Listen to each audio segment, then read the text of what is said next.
Assalamualaikum warahmatullahi wabarakatuh. Perkenalkan, nama saya Amanda Putri Agustina, NPM 10119039. Di sini saya akan menjelaskan tentang Ta'riful Quran.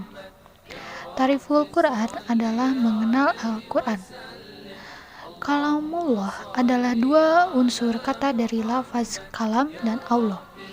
Firman Allah dalam bentuk wahyu yang disampaikan kepada para nabi dan rasulnya melalui malaikat Jibril. Al-Quran turun secara mutawatir.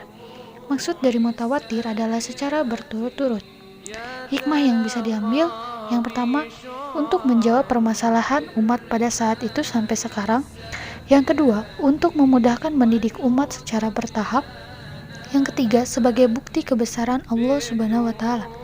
Turunnya Al-Quran disebut Nuzulul Quran. Tahapan-tahapan diturunkan Al-Quran adalah: yang pertama, Al-Quran diturunkan secara sekaligus di Lauhul Mahfudz. Yang kedua, Al-Quran diturunkan di Lauhul Mahfudz ke Bait Al-Izzah. Yang ketiga, Al-Quran diturunkan dari Bait Al-Izzah ke hati Nabi Muhammad.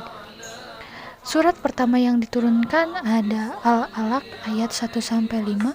Surat yang terakhir diturunkan ada Al-Maidah. Membaca Al-Quran adalah ibadah bagi kita semua.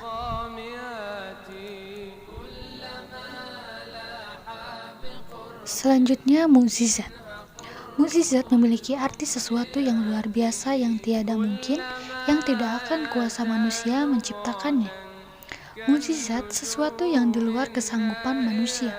Dan mukjizat terbesar yang dikaruniakan oleh Allah Subhanahu wa Ta'ala kepada Nabi Muhammad SAW adalah mukjizat yang akan abadi hingga hari akhir nanti, yaitu Al-Quran.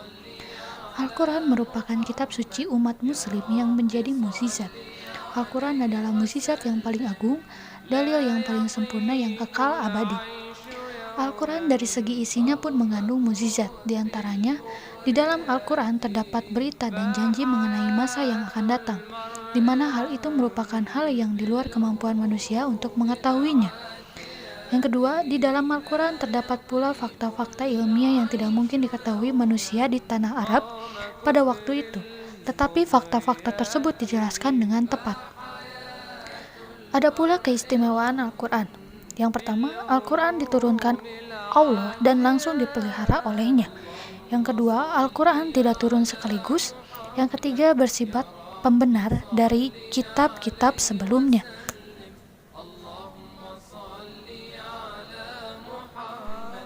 Selanjutnya, Asmaul Quran atau nama-nama Quran. Al-Quran berasal dari bahasa Arab, yaitu Quran, di mana kata Quran sendiri merupakan akar dari kata Quran. Secara bahasa berarti bacaan, karena seluruh isi dalam Al-Quran adalah ayat-ayat firman Allah dalam bentuk bacaan yang berbahasa Arab. Nama-nama Al-Quran antara lain: yang pertama, Al-Kitab. Kitab Al-Quran ini tidak ada keraguan padanya, petunjuk bagi mereka yang bertakwa. Quran Surat Al-Baqarah ayat 2. Al-Huda atau petunjuk. Yang ketiga, Ar-Rahmah atau Al-Quran akan melahirkan hikmah, rahmat, iman. Yang keempat, ada An-Nur yaitu cahaya. Yang kelima, ada Ar-Ruh yaitu menghidupkan sesuatu. Yang keenam, ada Asy-Syifa yaitu penawar atau obat.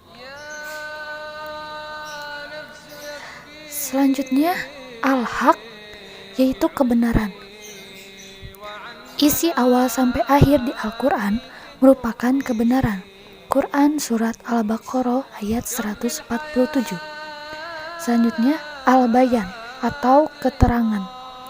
Memberikan penjelasan dan keterangan untuk umat manusia perihal apa yang baik dan buruk. Quran Surat Al-Imran ayat 138.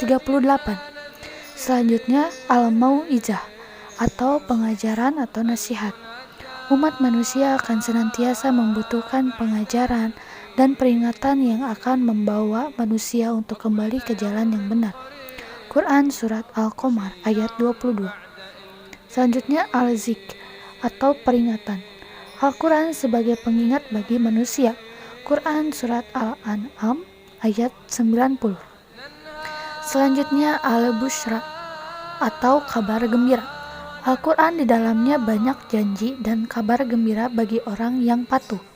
Quran Surat An-Nahl ayat 89. Sekian dari saya.